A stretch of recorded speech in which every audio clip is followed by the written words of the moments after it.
These three core conditions, what were they and how do they work, you might be asking right now. Well, there's no real chronological order for these, but the first core condition that Carl Rogers placed an immense amount of emphasis on was the word congruence. Now, congruence is a word that you might find today, perhaps in the business world. You might find it being used and branded about by marketing professionals, but originally took root in a therapeutic context in relation to these three core conditions of a therapeutic relationship.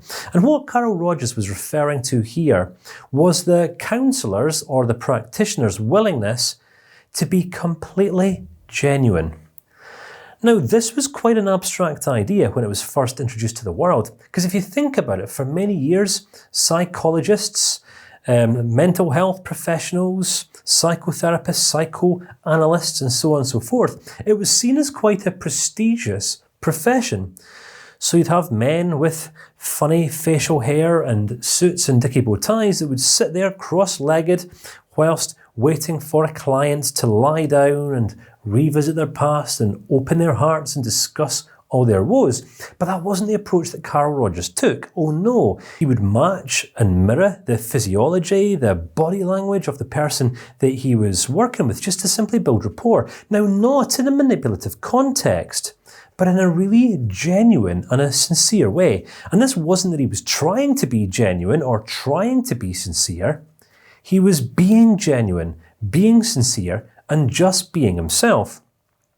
One of Carl Rogers' quotes that you'll find in his book called On Becoming a Person was that one of the most profound shifts that he found in his practice was when he stopped trying to impress people with his knowledge and psychoanalytical, conventional, psychological theories and understandings, and just started being himself. What he found was when he just simply started being himself in the context of a therapeutic relationship, this gave his clients the comfort and the confidence just to start simply loosening off, start trusting him, and start being honest.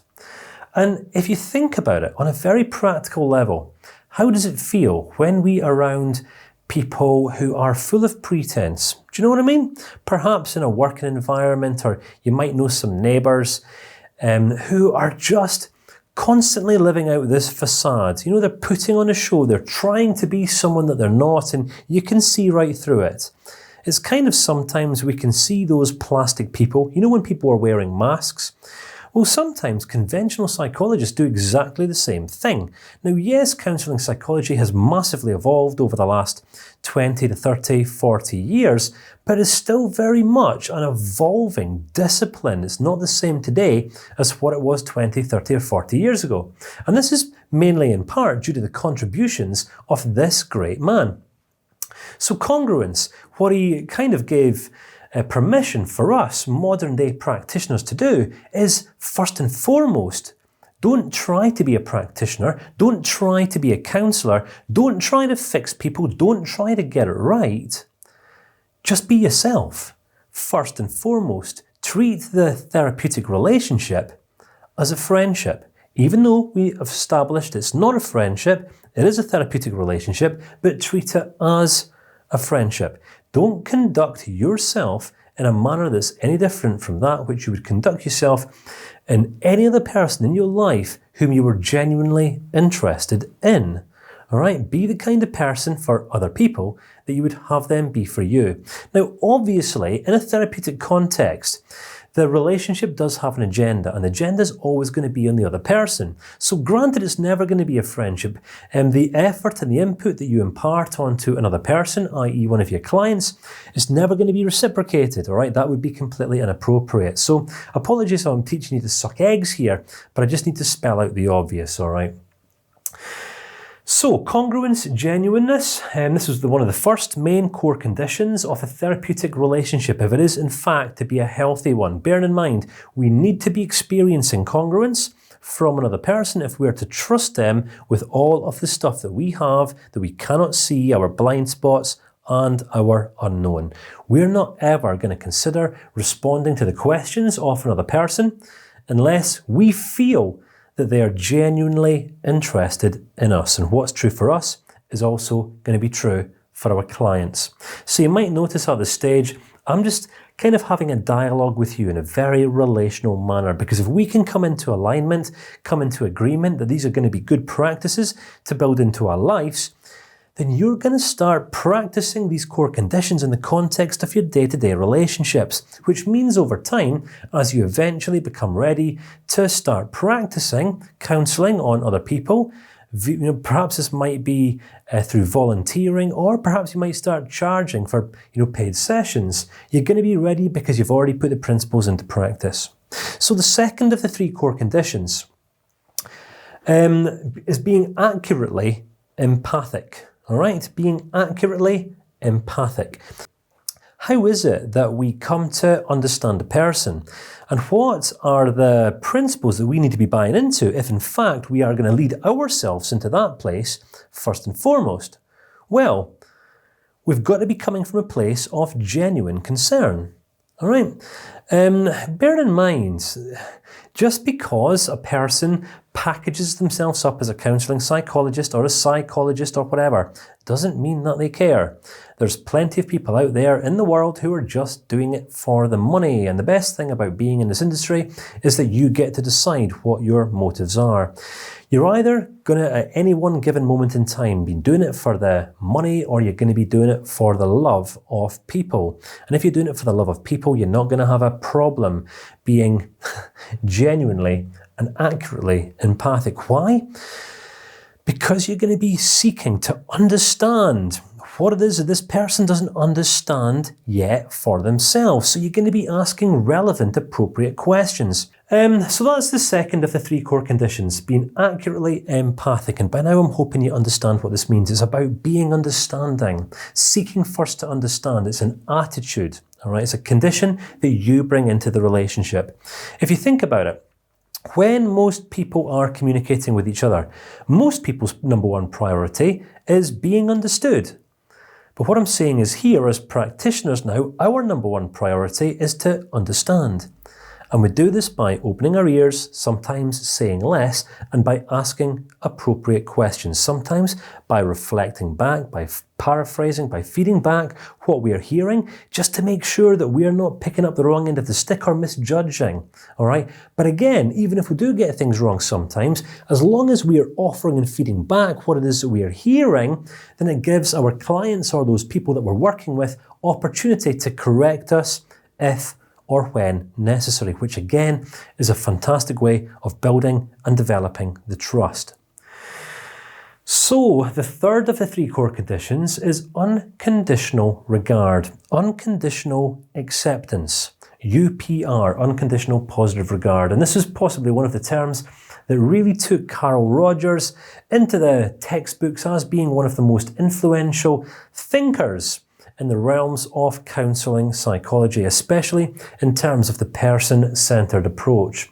You see, if we are not aware of how it is that we are responding to difference, then we're never going to be able to create this environment of congruence, of understanding in a room. Why? Because we're already going to have formulated opinions, judgments, prejudices before a conversation even starts. All right, so as effective counselling psychologists, I just want to emphasize one more time, it's not about us giving advice. It's not about us trying to fix people. It's not about us trying to solve people's problems. It's just simply about us creating an environment through these three core conditions, through making unconditional positive regard available. I mean, think about how many times in your life you've been on the receiving end of that. You know, when a person has no agenda, they're not trying to pigeonhole you into a box. They're not trying to control you or manipulate you or get you to meet a target. It's when a person doesn't want or need you to be a certain way in order to keep them happy. It's when a person actually doesn't need or want anything from you whatsoever, but rather they're just simply free to appreciate you, to become accurately empathic and understand you, through just simply them being themselves, being congruent, being genuine, being authentic, and being genuinely intrigued in better understanding you. I mean, if you're still struggling to understand this, which I'm hoping you aren't by now, just close your eyes for a second, okay? Wherever you're at, as long as it's safe for you to do so, you're not going to walk in front of a car or anything like this, but close your eyes for a second and just picture yourself in a room sitting opposite another human being. And this person, you just know where you stand with them. You know this person is just completely, unconditionally accepting of you. There's no prejudice, there's no judgment. Yes, every now and again you might have a little Freudian slip, you might say something that you don't mean, but they're not going to jump on your case. Why? Because their number one goal and priority is preserving the trust in the relationship. The relationship, the connection between you and them is their number one priority, that they're going to do absolutely everything within their power to protect. You now start feeling more confident in their company, where to begin with you weren't quite sure. Now you can see that they actually have your genuine interests at heart. So you don't mind opening up just a little bit more, disclosing of yourself, being a little bit honest about what's actually going on inside of you. It might be the case that there's perhaps something about the relationship that you're not too sure about, but because you're starting to trust this other person, you don't have a problem being completely honest, because you know that they're not going to emotionally react or respond to you in any way. Because for them, the relationship is a number one priority. You know this other person's number one goal is not to judge you, it's not to tear you down or belittle you, but rather it's just simply to understand you. Now open your eyes, if you did in fact close them. Does that sound like the kind of person that you would like to be in a relationship with? And if you did carry through that little exercise, there's a pretty good chance you're now saying, aha, yes please, where can I find someone like that? That person is actually potentially going to be you, as you now have the opportunity to put these three core conditions into practice in the context of your day-to-day life right away, and become the kind of person for other people that you would just simply love to have for yourself. Because this is pretty much the heart of counselling psychology.